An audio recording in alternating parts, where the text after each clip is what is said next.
período de 1789 até 1848, no qual Froebel viveu, foi chamado pelo historiador Eric Hobsbawm de a Era das Revoluções. Nele ocorreram a Revolução Industrial, a Revolução Francesa, as Revoluções Nacionais e as Guerras Napoleônicas.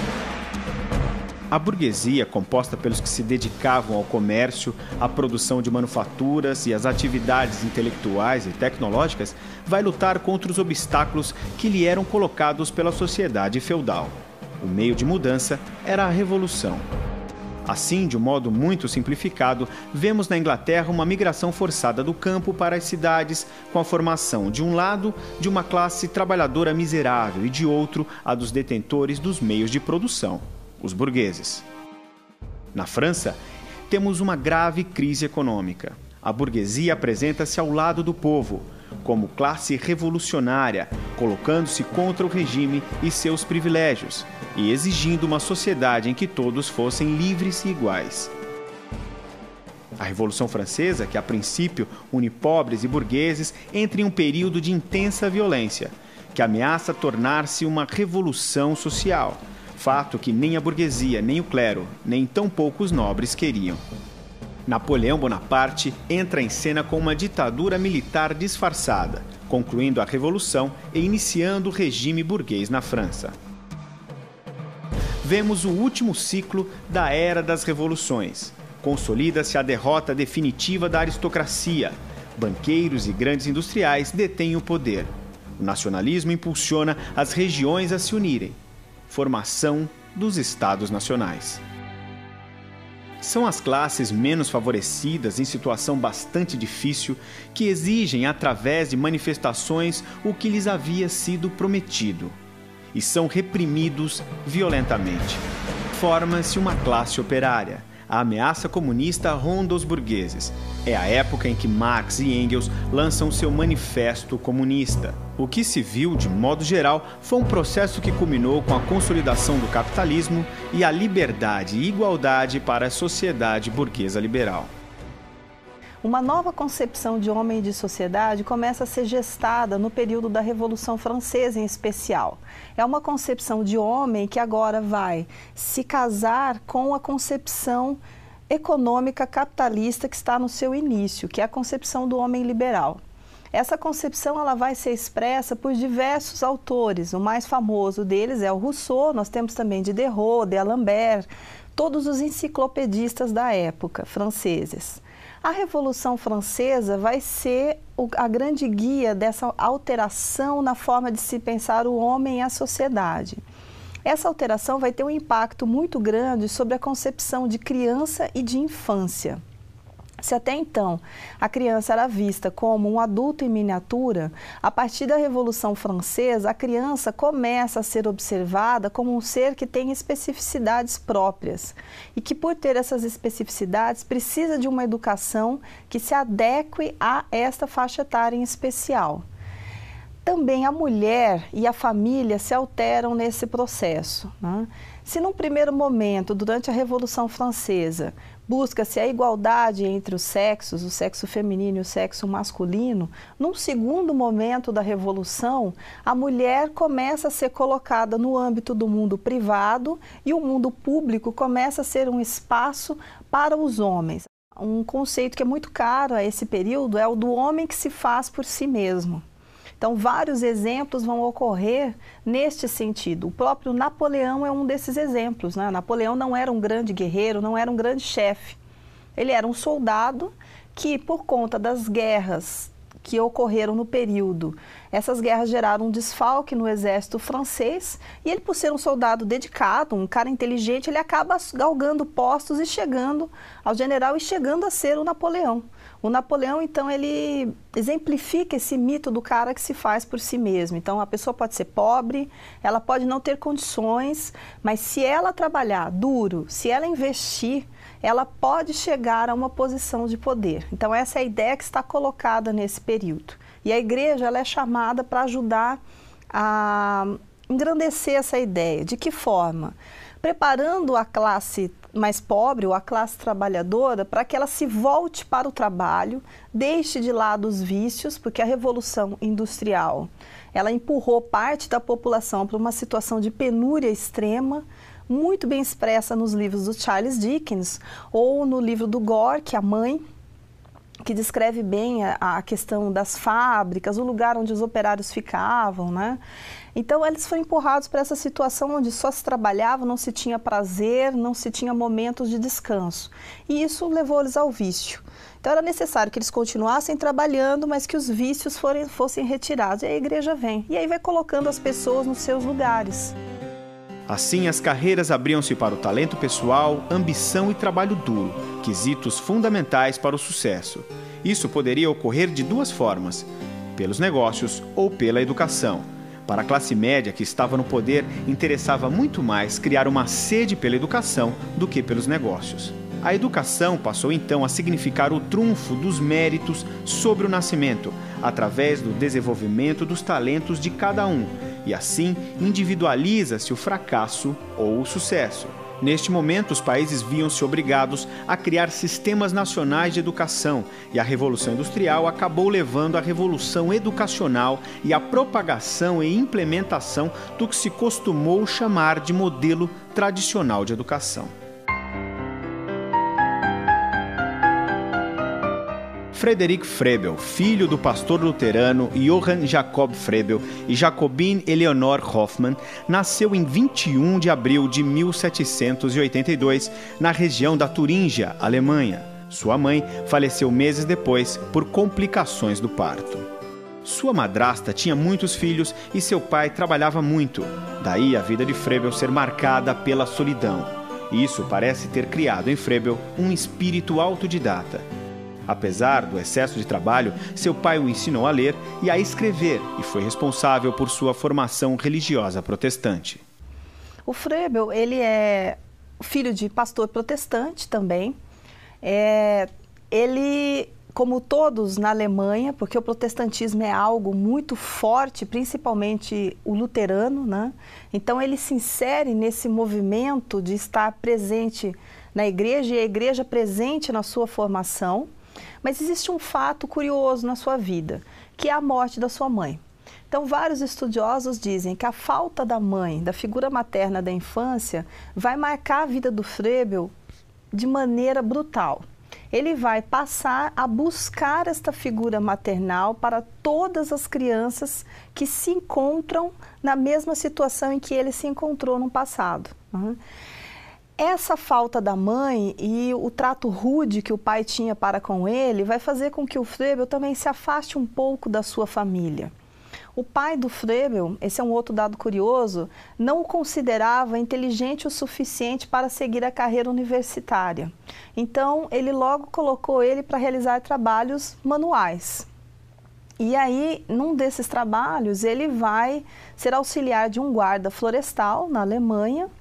E o encontro com essa floresta e com esse trabalho vão despertar no Froebel o amor pelas ciências naturais e pela mineralogia, que vão ser pontos importantes para a constituição de todo o seu arcabouço filosófico que ancora as ideias educacionais. Despertava aí sua curiosidade e o desejo de ir para a universidade. Encarregado de levar dinheiro a seu irmão que estudava medicina na Universidade de Iena, Froebel encanta-se e passa lá alguns meses. Em 1799, matricula-se em filosofia na Universidade de Iena e ali tem como um de seus professores o filósofo Schelling. Continua seus estudos em ciências naturais, tendo como principal paixão a mineralogia. Por volta de 1805, incentivado por um amigo, diretor de uma escola modelo, Froebel torna-se professor, estimulando nos seus alunos a autoeducação e o autoaperfeiçoamento, que fizeram parte de suas vivências. Nascia um educador fruto da prática, que produziria toda uma metodologia baseada em vivências. Em 1807, Froebel torna-se preceptor dos filhos da baronesa Caroline von Holzhausen, que lhe apresenta as ideias de Pestalozzi. Em 1808, Froebel vai para Yverdon ao encontro de Pestalozzi. Devido aos constantes atritos entre os dois, Froebel sai de Yverdon 2 anos mais tarde. Ele também sofre grande influência do Pestalozzi, porque ele vai passar um tempo na escola de Yverdon, do Pestalozzi, na Suíça, e lá ele conhece todo o trabalho do Pestalozzi, conhece a forma como o Pestalozzi pensa a infância e pensa a sua educação. E ao conhecer, é nesse momento que ele também rompe com o Pestalozzi. Por quê? O Pestalozzi tinha uma crença de que nós precisávamos instrumentalizar as crianças pobres com a leitura, a escrita e o cálculo para que elas pudessem ser bem-sucedidas no futuro. O Froebel vai considerar muito prescritiva a educação do Pestalozzi. Ele considera que o fato do Pestalozzi ter metodologias para a escrita, para a leitura, você estaria destruindo o desenvolvimento natural da criança, você estaria direcionando esse desenvolvimento. Isso não seria uma coisa interessante. Uma outra coisa também que leva ao rompimento dos dois é o fato do Pestalozzi ser uma pessoa preocupada com as questões sociais e políticas. E o Froebel, por sua característica introspectiva, ele não se preocupa com isso. Então ele considera supérflua essa discussão e uma discussão que acaba desvirtuando o foco da educação, que deve ser o de seguir o desenvolvimento infantil. Por isso ele rompe com o Pestalozzi, embora incorpore algumas das ideias a respeito de infância e de educação presentes nas obras do Pestalozzi. Em 1811, Froebel decide buscar as bases científicas da educação do homem na gênese da linguagem e vai para a Universidade de Göttingen. Em 1812, vai para a Universidade de Berlim, onde conhece sua futura esposa Henriette Hofmeister. Antes de se casar, participa da guerra pela unificação da Alemanha contra o avanço do exército de Napoleão Bonaparte. Após retornar da guerra, funda um Instituto de Educação que se estabelece definitivamente em Cainhau.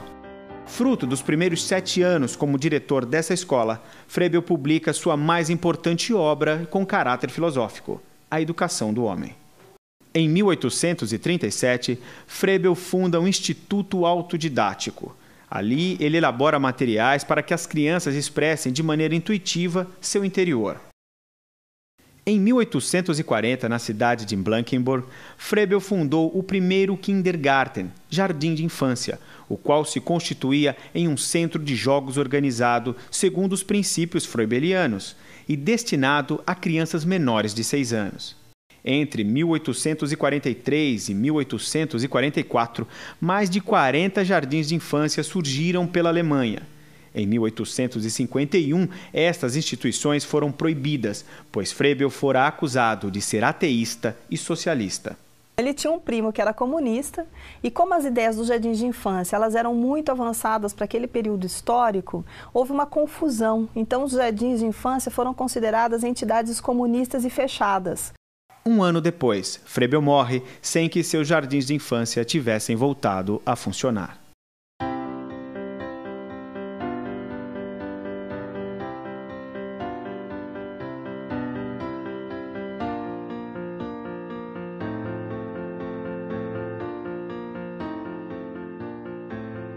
Para o Froebel, para nós entendermos o que é infância para o Froebel, nós precisamos entender a unidade vital. O que é a unidade vital? A unidade vital ela é constituída por Deus, a humanidade e a natureza. É uma tríade. O Froebel ele concebeu essa tríade durante as guerras napoleônicas. Ele chegou a participar de uma das guerras do Napoleão e nessas guerras, como ele sempre foi uma pessoa muito alienada do que estava acontecendo ao seu redor, durante uma dessas guerras, ele observou a passagem de um cometa pela Terra. E ao observar a passagem desse cometa e o encontro com um cristal especial, ele teve a ideia dessa tríade inseparável. Essa tríade é a tríade que permite a nós entender o porquê que o homem está aqui, o que o homem está fazendo. Então, quem está no ápice da tríade é Deus. Depois, na base, nós temos o homem, a humanidade e a natureza. Então, qual é a função da humanidade e da natureza nesse movimento? É se harmonizar com Deus e fazer uma harmonização entre si também, entre homem e natureza. Então, quando eu vou olhar para o indivíduo, eu não posso olhar para o indivíduo sem deixar de ver a natureza e sem deixar de ver a Deus nele. Quando eu passo a olhar desta forma os indivíduos, eu consigo compreender melhor o que o homem está fazendo aqui na Terra, qual é a sua função, que é uma função divina, de representar a Deus. Deus está em todas as coisas, ele está tanto na natureza como na humanidade. Por conta dessa ideia, o Froebel ele é considerado um panteísta, porque ele vê Deus em todas as coisas representam Deus. Essa ideia dele é a ideia que vai levar ele a definir a infância como o período mais fértil para esta harmonização com a natureza e com Deus. E vai ser com isso que ele vai trabalhar em toda a sua discussão filosófica e em toda a sua discussão educacional, procurando trazer esta harmonização entre esses três elementos dessa tríade para ele que é essencial.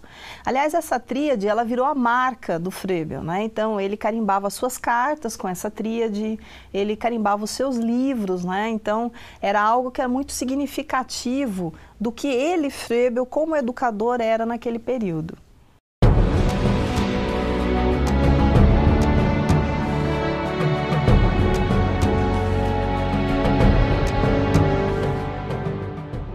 O desenvolvimento infantil para o Froebel, ele passa pelo entendimento dos conceitos de interiorização e exteriorização. A criança, para o Froebel, ela é fonte de pureza e de inocência. Ele não vê a criança como portadora de instintos animais. Então, ele não faz uma relação entre o lado animal e o lado espiritual. Para ele, a criança é só espiritualidade. Ela é a representação mais pura da divindade na Terra. Portanto, existe um certo inatismo na ideia do Froebel em relação à criança. A criança ela já nasceria com alguns quesitos, com algumas habilidades, a sua índole já seria natural, ela já nasceria boa, ela nasce essencialmente boa, mas ela pode nascer com algumas tendências para o mal, que devem ser extirpadas, mas ela nasce essencialmente boa. Então, a sua índole já vem do nascimento. O que cabe fazer para conhecer esta criança? E aí é que entra a interiorização e a exteriorização. A criança, ela traz dentro dela algumas coisas que são próprias dela e que são fundamentais se nós queremos educá-la. Então, nós precisamos conhecer. A criança precisa exteriorizar isso que ela traz com ela. E como que ela exterioriza isso? Através da manipulação de objetos. Então, a partir do momento em que ela está manipulando os objetos, ela está colocando para fora aquilo que ela tem no seu interior. Ao colocar para fora, eu tenho a chance de conhecer melhor esse indivíduo com o qual estou trabalhando. Mas esse exteriorizar, ele não é um simples colocar para fora. Mas ele é um momento também em que a criança, ao exteriorizar, ao visualizar aquilo que ela traz dentro dela, ela compreende o que ela é, ou seja, ela se conhece, ela se descobre. Esse se olhar, esse se reconhecer, faz com que ela exteriorize aquele produto e altere o seu interior. Ou seja, o processo de interiorizar e de exteriorizar para o Froebel não é só um processo de conhecimento da criança, mas é um processo também de autoconhecimento da criança. Então, ao mesmo tempo em que o educador conhece a criança a partir desse movimento, a criança também acaba por se autoconhecer. Então, esse processo é fundamental para o desenvolvimento infantil. E ele é um processo que, para ele, ocorre de forma natural, desde que eu mantenha a criança ocupada. Então, a criança ela precisa ter atividades, ela precisa manipular objetos, principalmente a criança pequena. Portanto, a escola ou o local em que a criança vá permanecer deve favorecer este movimento. E aonde que esse movimento ocorre? Na sua forma mais perfeita, no contato com a natureza.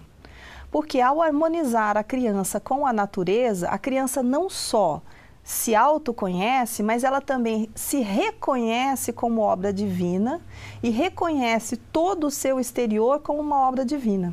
Isso para ele é um ponto fundamental. e é trabalhar dentro da unidade vital. Então, quando você propicia para a criança esse tipo de atividade, você está propiciando essa harmonização entre o Deus, a humanidade que está representada na criança e a natureza que está representada no mundo em que nós vivemos, no mundo natural, não no mundo das criações humanas. Esse é um ponto importante para o Froebel. O desenvolvimento infantil para ele, portanto, ele tem um fundo inatista. Né? O professor ele não vai ser capaz de mudar aquele indivíduo. É função dele potencializar o que o indivíduo traz de melhor. Por isso que ele deve apenas acompanhar o desenvolvimento infantil sem nunca interferir. Ele só permite interferência se o que estiver sendo potencializado seja algo que venha destruir a inocência e a bondade, a candura que a criança possui. Ou seja, que venha desvirtuar a criança dessa imagem divina que ela possui desde o nascimento.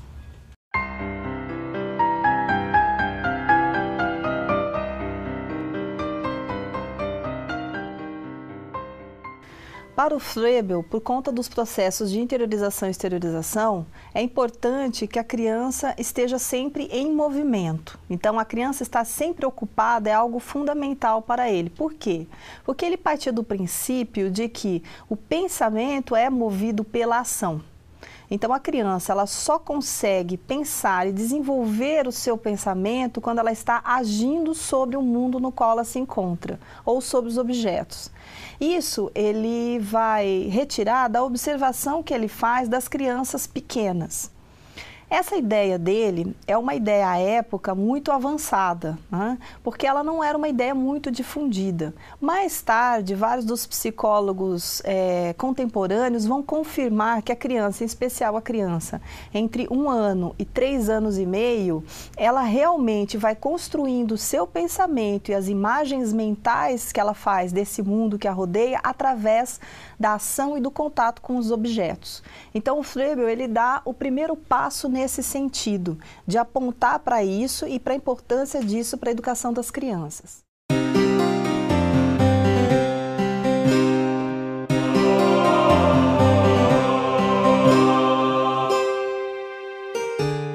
Alguns autores vão dizer que o Froebel ele pregava uma educação sectória. Por que sectória? Porque além de você fornecer o ambiente para ação infantil, deve-se seguir o desenvolvimento da criança nessa ação. Por isso, educação sectória. Então, nós estaríamos seguindo o desenvolvimento da criança, observando essa criança o tempo inteiro, levando para ela os objetos que lhe chamam a atenção, estimulando a brincar com os objetos que estão no seu entorno, né? Então, esse ponto é um ponto importante para ele que deve estar presente, não só na escola, mas também dentro da família, dentro da casa. Ou seja, presente na cabeça de qualquer pessoa que trabalhe com crianças pequenas.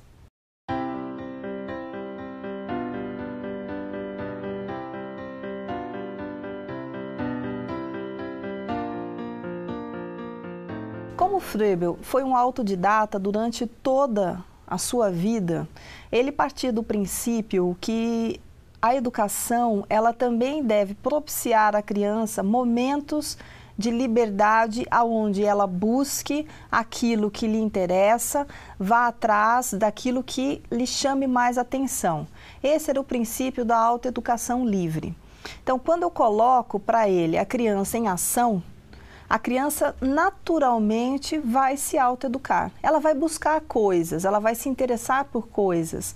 Por quê? Porque a natureza, o mundo que a rodeia é um mundo muito instigante. Então, basta que eu a deixe agir sobre esse mundo, que ela irá atrás de desvendar, de compreender as coisas que estão acontecendo ao seu redor. Então, esse é um princípio que distancia o Froebel mais ainda da escola tradicional. Porque a distância já está colocada no centramento que ele dá no desenvolvimento infantil, na educação seguindo o desenvolvimento. Agora, quando ele coloca como princípio a autoeducação livre, ele se distancia de vez da chamada escola tradicional. Por quê? Porque em nenhum momento você terá, nas escolas do Froebel, um professor a conduzir o processo de ensino-aprendizagem. Esse processo ele deve ser conduzido pela própria criança.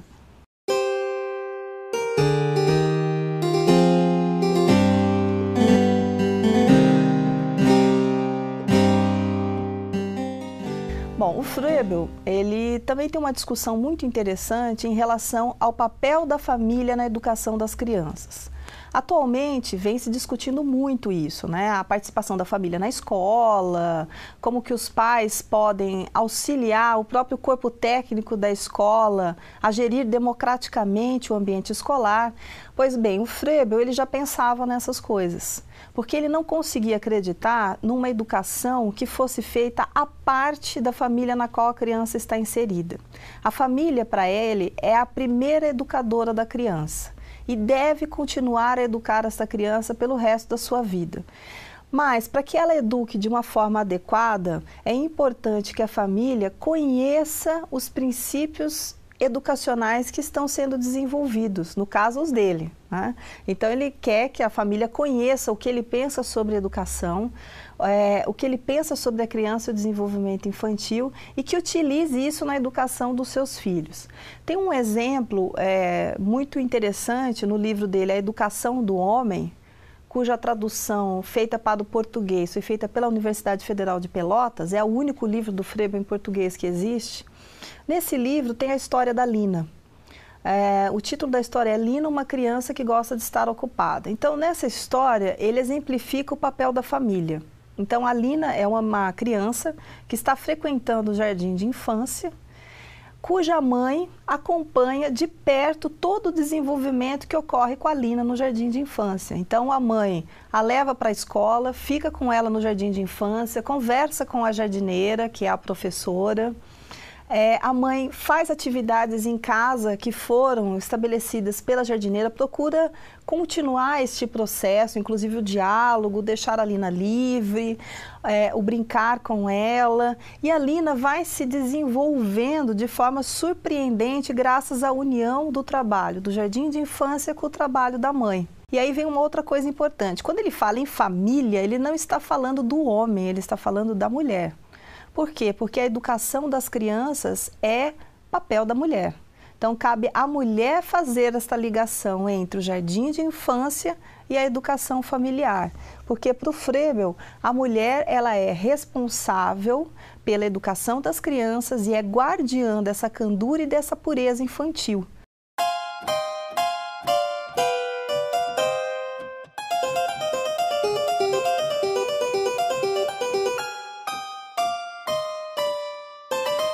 O Froebel, ele é o grande criador dos jardins de infância. Por que ele criou o jardim de infância? O jardim de infância foi uma ideia que ele teve para uma instituição que abrigasse crianças menores de 6 anos que não possuíam mãe.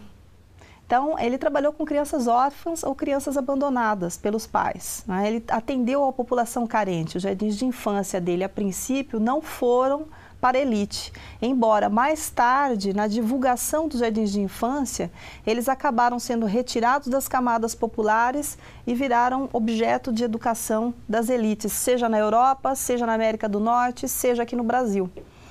Então, o jardim de infância, para ele, era um lugar de cultivo da infância, por isso o nome jardim. Como ele acreditava que a criança tinha um desenvolvimento natural, e que em contato com a natureza e ao descobrir a divindade, esse desenvolvimento ele se harmonizaria com a divindade, com Deus e com a natureza e, portanto, a criança então viria a florescer, nada mais natural para ele do que a criança estar numa instituição que fosse vista como um lugar de florescimento infantil, um verdadeiro jardim. Pois a criança para ele sempre foi como uma planta.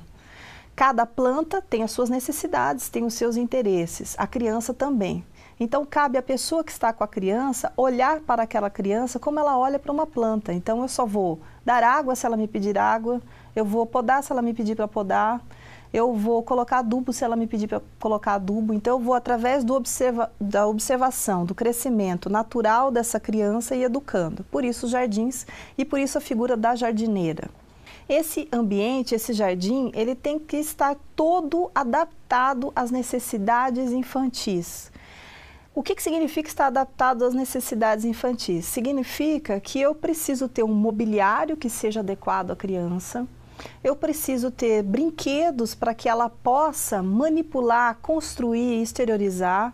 Eu preciso ter um lugar que seja agradável, muito bem iluminado, um lugar que tenha cheiros e sons, que a criança se sinta em casa, um lugar aconchegante para ela. Ao mesmo tempo, um lugar que propicie para ela o contato com a natureza. Então, ele é o primeiro educador a pensar uma escola para a infância de fato. Até então, ninguém havia falado que a criança pequena precisa de uma cadeira do seu tamanho, de uma mesa na sua altura, de uma prateleira em que ela possa sozinha pegar os objetos. Então, o Froebel é o primeiro a fazer isso. E esse jardim, além de ter essa característica, ele tem o aconchego como o seu grande chamariz. E esse aconchego é dado por quem? Pela jardineira. Então, o jardim de infância é o lugar do coração da mãe.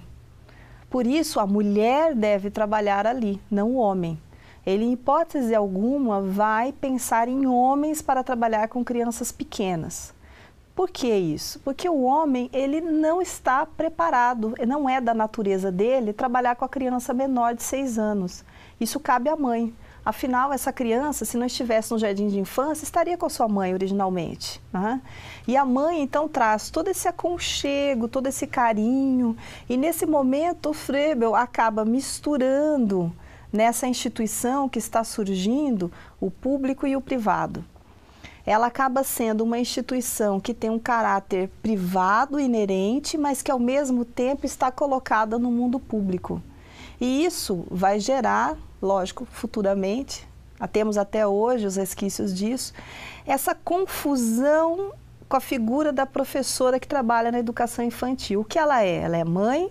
Ela é a professora? Ou ela é a tia? Aquela que exerce a maternidade através das crianças, mas não tem seus próprios filhos. Então, essa confusão, ela tem sua origem na própria criação de um sistema de atendimento à educação infantil, que o Froebel vai colocar isso num primeiro momento dentro das suas escolas de educação infantil.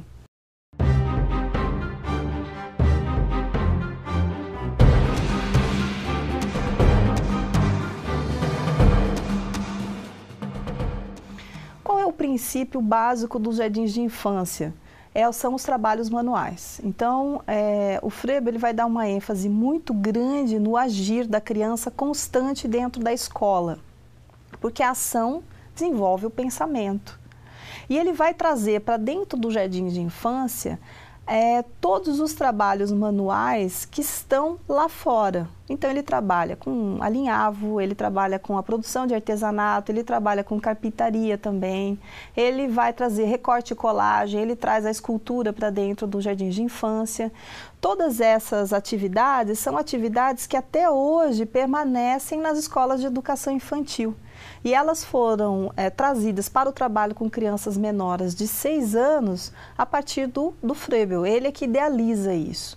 Uma outra grande descoberta do Froebel, o Froebel ele traz várias contribuições para a psicologia da criança, né?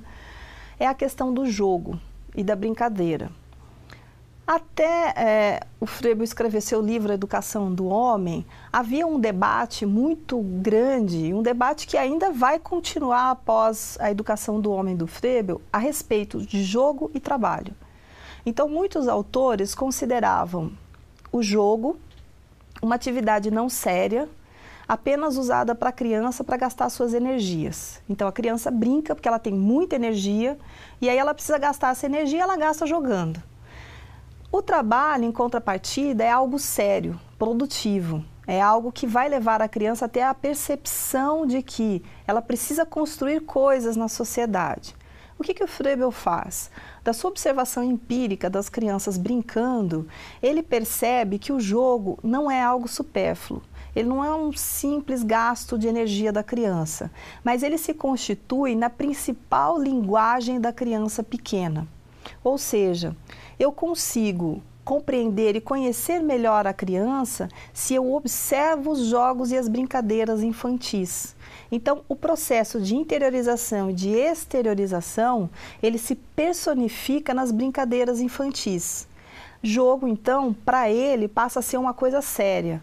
e passa a ser algo central dentro dos jardins de infância. Por quê? Porque é uma linguagem da criança, é uma forma dela expressar o seu interior, expressar como ela está compreendendo o mundo que está ao seu redor e expressar como ela está compreendendo as relações interpessoais que são travadas pelos indivíduos. Essa ideia dele, embora muito embrionária ainda no livro, é uma ideia que vai ser explorada com maior profundidade mais para frente pelo Eduard Claparède e depois pelo psicólogo russo, o Elkonin. Então eles vão explorar partes dessa ideia que ele coloca ali no final do século XVIII e início do século XIX. Tentando compreender como que a criança brinca, o porquê que ela brinca, o porquê que ela escolhe determinados objetos, o Froebel vai desenvolver os dons. O que são os dons? Os dons são brinquedos. Brinquedos que têm como característica a perfeição das formas geométricas. Porque o Froebel, da sua observação dos minerais, da observação que ele fazia da natureza, ele tinha uma preocupação muito grande com a estética e com a perfeição. E para ele, a perfeição se encontrava nas formas geométricas.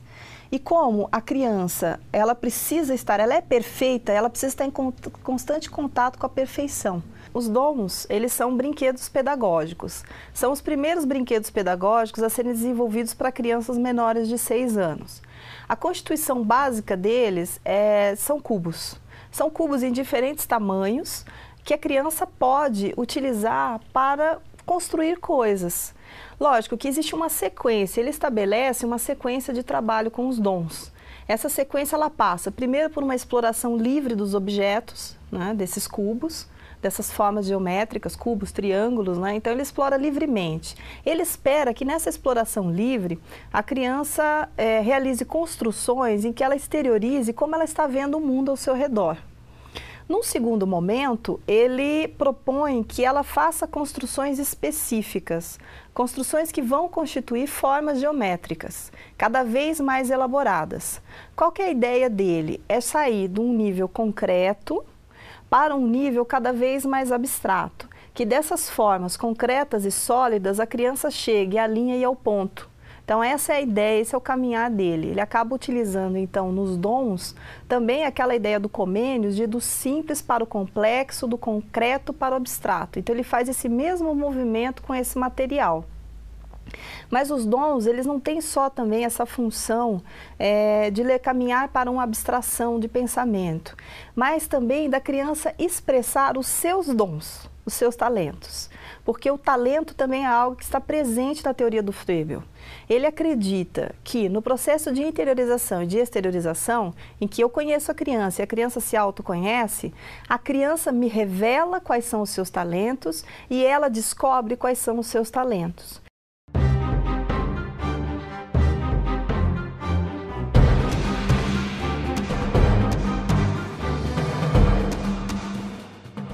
Então, o Froebel, ele acaba trabalhando nos seus jardins de infância com 2 princípios que vão ser muito caros à escola nova, no final do século XIX e início do século XX, que é o aprender fazendo, né, esse estar em ação constante, a criança agindo sobre os objetos, a criança direcionando a sua educação, e o aprender a aprender, né? Então, essa ideia de você estar buscando o conhecimento, né? Essa busca incessante do conhecimento. Esses 2 princípios, eles estão presentes na pedagogia do Froebel e eles fazem parte dessa autoeducação livre. Então, o princípio da autoeducação livre levaria ao aprender fazendo e ao aprender a aprender, que, por sua vez, ambos desencadeariam o autogoverno. Então, a ideia dele de disciplina é uma ideia muito parecida com o Pestalozzi, porque ele acabou retirando do Pestalozzi também isso, né? A ideia de que a disciplina é algo que eu cultivo interiormente. Ela não vem do exterior para o interior, mas ela vem do interior para o exterior. E aí, mais uma vez, a ação, o estar agindo sobre algo, leva ao disciplinamento. Assim como para ele esse processo de harmonização com a natureza, né, de observação, de percepção da natureza, também levaria a um processo de disciplinamento. Por quê? Porque há que se olhar com um olhar especial para se enxergar os animais, as plantas, né? O silêncio é fundamental para o encontro com o divino. Então, são coisas que vão, de uma certa forma, ajudando a um autocentramento da criança. Então, o encontro da criança com ela mesma, que isso é algo importante para o Froebel, que foi importante na vida dele. Esse encontrar-se, reconhecer-se e perceber para onde eu posso caminhar.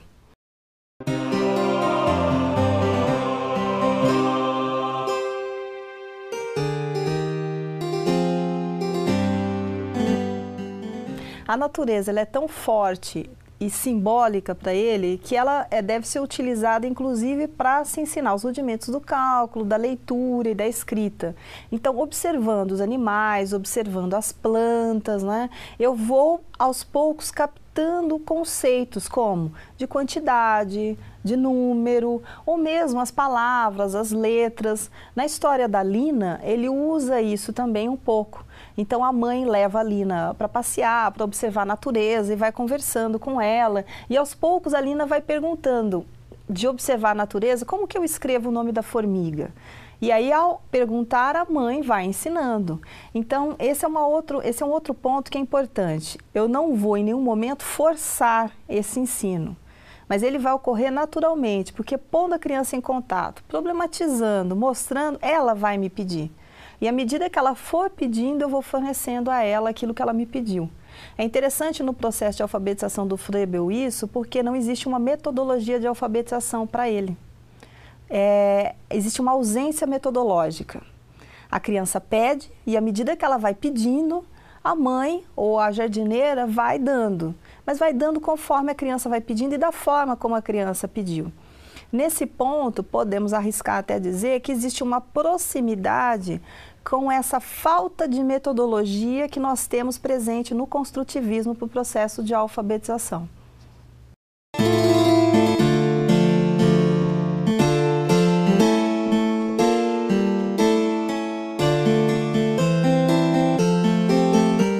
Qual a importância de se estudar Froebel e sua teoria educacional? Ele foi o criador dos jardins de infância, que hoje aqui no Brasil nós conhecemos por educação infantil. Por ser o criador, várias das práticas que ele trouxe, ou que ele descobriu, ou que ele inventou, estão presentes até hoje nas escolas de educação infantil. Como, por exemplo, os trabalhos manuais que nós temos nas salas de aula, o trabalho com alinhavo, o trabalho com desenho, o trabalho com massinha, né? A música, a musicalidade que a gente tem presente na educação infantil, aquela coisa de cantar na hora do lanche, canta na hora de ir embora, canta quando está fazendo atividade, né? A presença das formas geométricas para manipulação, dos blocos de construção, tudo isso vem da criação do Froebel, que foi do jardim de infância. Mas atualmente o legado do Froebel ele se torna mais forte com a tentativa de constituição por parte de alguns educadores brasileiros de uma chamada pedagogia da infância. Essa pedagogia da infância vem retomando no Brasil hoje alguns dos princípios deixados pelo Froebel a respeito da infância e do seu desenvolvimento infantil. Então, as ideias que ele colocou sobre autoeducação livre, autogoverno, essas ideias que num primeiro momento não chegaram até nós, na difusão dos jardins de infância, elas agora têm sido retomadas com uma outra roupagem que envolve a teoria construtivista, mas pelos educadores da pedagogia da infância para as salas de educação infantil.